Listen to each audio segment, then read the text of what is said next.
Some of you have been telling me to go to Streator for a long time. Here I am. Streator City Park rules. Man, Streator with all this rule following stuff going on. I don't know, man. City Park rules. I don't want to follow any rules. Let's get out of here.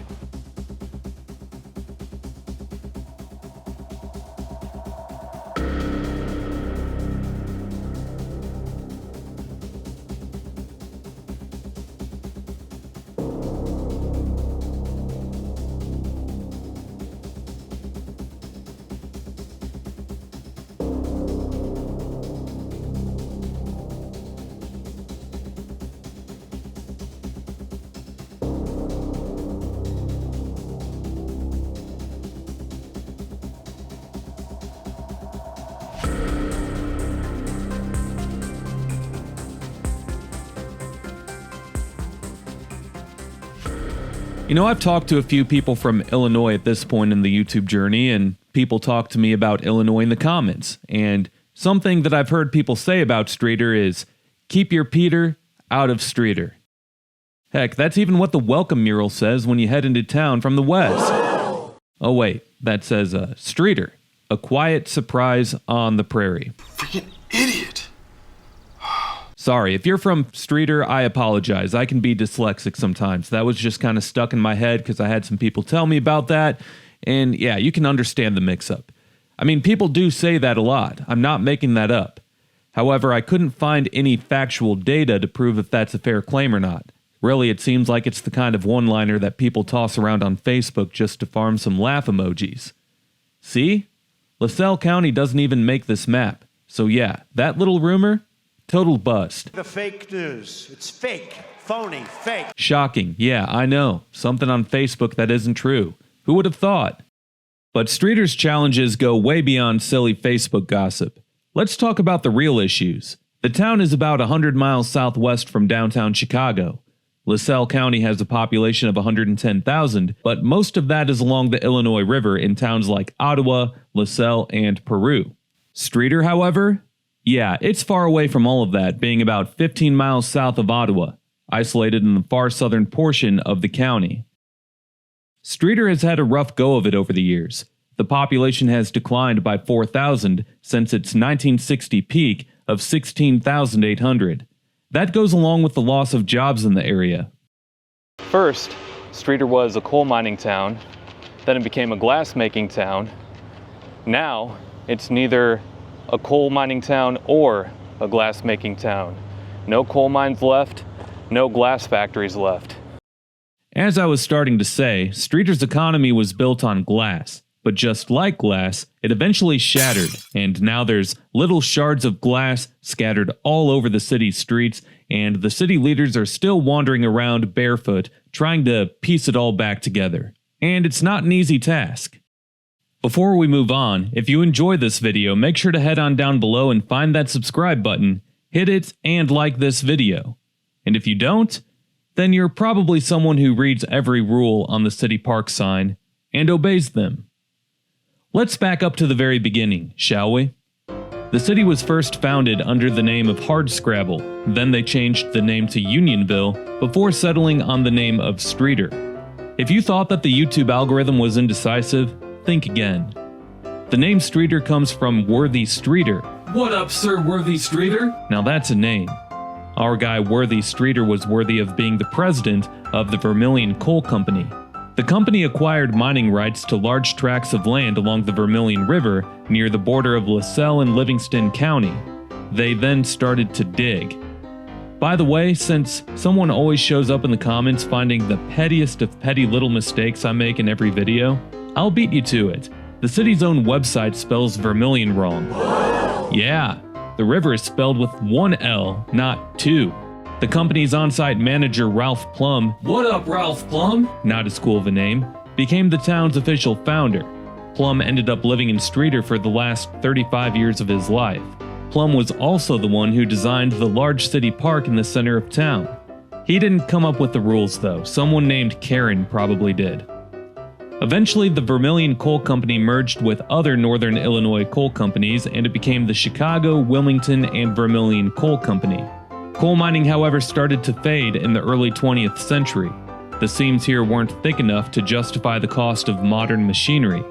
Richer deposits elsewhere made old-fashioned mining here too expensive. So even though coal mining is what built Streator, it didn't stick around for very long. Thankfully, Plum also helped bring in glass manufacturing. Along with coal, Streator had rich sand deposits perfect for glass making. By the early 20th century, 3 glass factories were here, employing up to 4,000 people. That's how Streator earned the nickname Glass Capital of the World. Another update needed on the city's website would be where they say that there's still 1 glass-making factory left in town, but they're wrong because it closed for good in October 2024. Today, only a few industries remain. Unless a child's dream is to be the next manager of Walmart or McDonald's, there's not much of a reason for them to want to stick around in Streator. With the loss of jobs over time and with the lack of opportunity in Streator's economy today, that explains the population loss on its own. Downtown once thrived with a variety of retail and restaurants, but those were all tied to the money that the workers were making at the glass factories. Downtown, though, looks a little bit better than I thought it was going to. You know, when you look at the data and you look at how much population this town has lost, I was expecting to see a little bit of a less lively downtown. But it looks pretty nice. More on that in just a bit because there's still a good portion of abandonment that you can't deny. The Majestic Theater, for example, is in clear need of an investor. Designed by the Chicago architecture firm Rapp & Rapp, the theater was built in 1907. The theater was then rebuilt in 1921 at a cost of around $80,000. In 1927, the Majestic closed. In 1936, it reopened. By 1955, the Majestic was closed again, being condemned by the city as unsafe. In 1968, the theater reopened, again, after a total rebuild. But around the Ferris wheel we go, round and round we go, as the building once again deteriorated and closed in 1995. The building was purchased by a new owner in 1997, and it briefly opened for cruise night in 2001, but shortly after that, it was closed, and since then, it's been long boarded up. Let's check out some other parts of downtown, shall we? This is Main Street, a one-way street heading west through town. In my opinion, it didn't look as bad as I expected it to based on the numbers and the data. Hopefully one day things can be thriving here as much as they were years ago. Only time will tell. Really, Main Street's got that classic small-town Illinois look, doesn't it? 100-year-old brick buildings, some beautiful old facades that still shine, and others that have, well, they've definitely seen better days. You know, there's a few empty storefronts, and Main Street clearly doesn't have the buzz that it used to have. Just picture it 100 years ago. Coal miners, glass factory workers, and their families out here in their finest walk-around-town clothes, buying more of the exact same clothes from the exact same stores that they bought their current outfit from, eating the same sandwiches at the same restaurants every weekend, picking up the same gallons of milk from the same grocery stores, over and over again, until they didn't, because they got laid off and were forced to find work in a different town. Let's take a look at some other data. Niche.com ranks Streator as the 5,915th best place to buy a house in America. I guess that's better than 6,915th place? The median home value is a staggering $88,000 compared to $303,000 nationally. Rent? It's about half the national average. So if you want to work from home and save your money, move on down to Streator. I'm sure they'd be happy to have you. Otherwise, if you aren't working from home, you'd have a hard time finding a job without having to drive at least a half hour each way. The median household income is $55,000 per year. The poverty rate? That's 20%, so not good. And the unemployment rate is 4.9%, which is just a little bit above the national average rate of 4.2%. And only 12% of Streator's population has at least a bachelor's degree, which makes it a lot harder for the town to adapt to a modern, tech-based economy, or really any economy that isn't powered by coal and glass, or maybe any economy that isn't as fragile as glass. And if you want some local perspective and you're tired of an outsider's perspective like my own, well, let's see what some locals have to say. Of course, we all know that people overall love to complain, right? That's everybody. Everyone loves to complain, myself included, yourself included. And we all know that people are more inclined to mention something about something online if they have something that they really want to complain about. So let's take these for a grain of salt. But Streator has an overall review of 3.5 stars out of 5 on niche.com with 27 reviews. Assuming that these reviews are from people who live in Streator, this current resident chimes in and says, Streator is a good town in the rural suburbs of Chicago. Okay, Streator isn't considered to be a part of the Chicago metro area, so even I wouldn't call it that. But this person continues on and says that there are crimes here and there, but nothing that won't affect you on a daily basis. Below that, another current resident, supposedly, says that Streator contains a lot of violence and drug abuse. It isn't always the most comfortable place to live. The schools suck, and there's not much to do. Sounds like a bored teenager. And let me tell you, drug abuse, it's a problem in every rural town in Illinois, Indiana, Kentucky, Ohio, Michigan, Missouri. The list goes on and on. So good luck trying to find a place that isn't affected by that. Anyway, these are kind of weak. Let's move on to another talking point. We're now driving by the old Owens-Brockway glass factory here in Streator. Once again, it closed in October 2024, but it was the identity for the town's economy for over 100 years upon closing. At one point, there were over 3,500 workers at the plant, with employment peaking in the 1940s and 50s. Today, Streator's workforce is only 5,500 or so, and many of them work at places like Walmart or in the area restaurants. A lot of the sand to make the glass at this factory came from mining operations near Ottawa. This plant in particular was built in stages, with the initial opening in 1909, followed by expansions in 1929 and 1935. Other glass makers in Streator included a company called Streator Flint Glass and Thatcher Glass. Who knows what this plant property will be in the future? It's probably going to sit around for a while before being demolished is my guess, and hopefully it can eventually be repurposed. But with how the Illinois economy is and with how companies continue to avoid setting up shop in Illinois and instead set up shop in Kentucky, Missouri, Indiana, it's hard to see that happening. That being said, it is now that time. What did we learn in this video? We learned that you can't always trust the next person who buys the Majestic Theater, just like how you can't always trust economic development in Streator, but you can always trust Chris's livability score.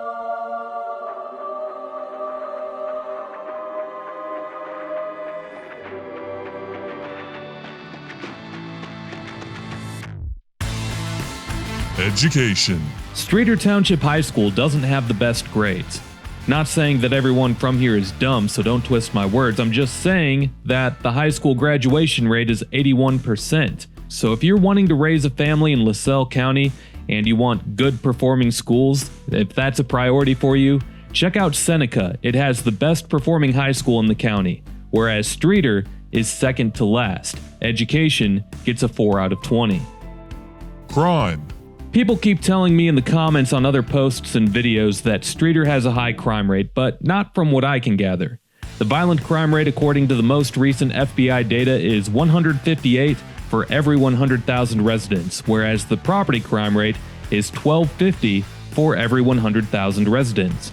Both of those rates are well below the state and national averages. Crime gets a 17 out of 20.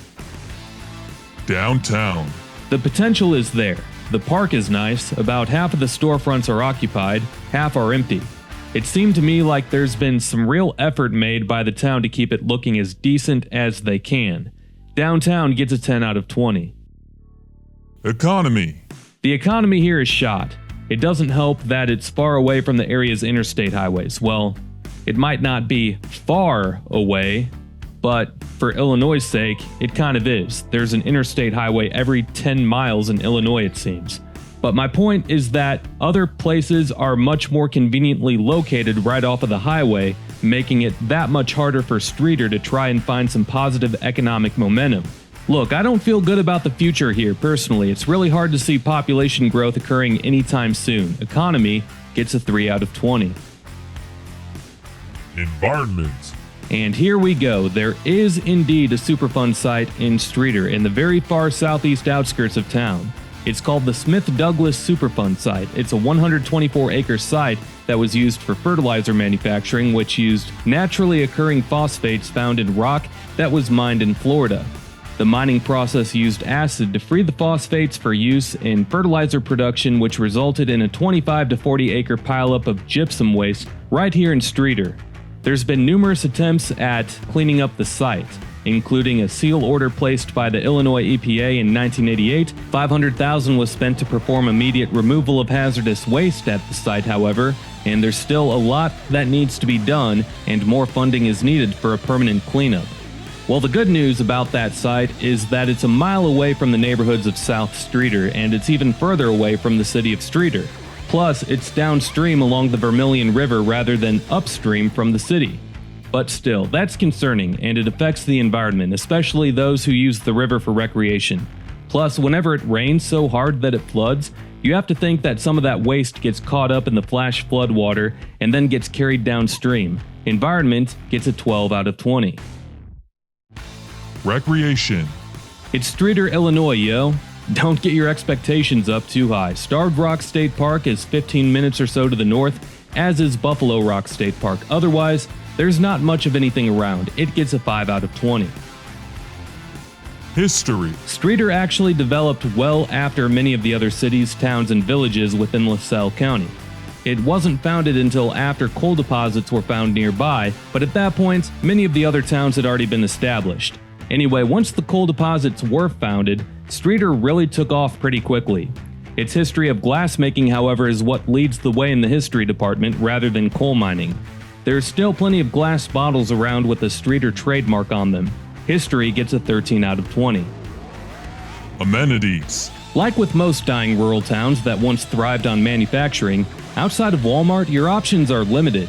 I'd imagine that there's a lot of people in Streator who drive north to Ottawa to shop, and to get to that town's shopping area, you have to drive through the whole city, so a lot of slow, nowhere-to-be drivers who just take their good old time, which means that it would probably take a half hour to get there. Amenities gets a 3 out of 20. Cost of living.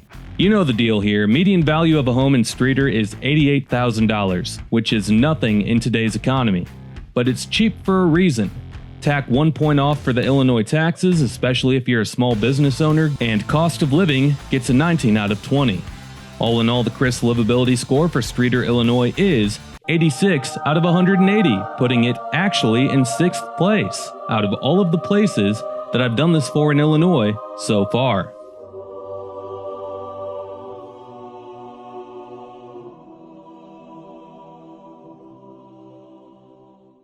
But come on, we all know that that's mostly because I've focused on bad places in Illinois because I'm so negative and off-putting, and it really makes me look like an a-hole, as people in the comments let me know so often, but you guys never watch the good stuff. Boy, that escalated quickly. So, more negativity to come on the good old Chris Harden YouTube channel. Meanwhile, I drove through more of Streator, including South Streator, when I was in town, and to see all of the footage that I filmed but didn't use, make sure to watch my second video on Streator, which will be on my second channel called Chris Harden's Video Archives. The link for that channel will be down below, and so will the link for the second video once it's uploaded. Look, Streator is in a tough spot, but I think it's a town that has enough people from it that care about it enough to give it a shot and make a comeback one day, because when you have people that care about a town, that's potential investment to try to bring things back, right? How's that for positivity? Well, for another video on a town nearby, however, that has a Superfund site inside the town, and it's extremely toxic, it's a really sad situation, it's no joking matter. Watch this video here. Hope to see you there. Peace.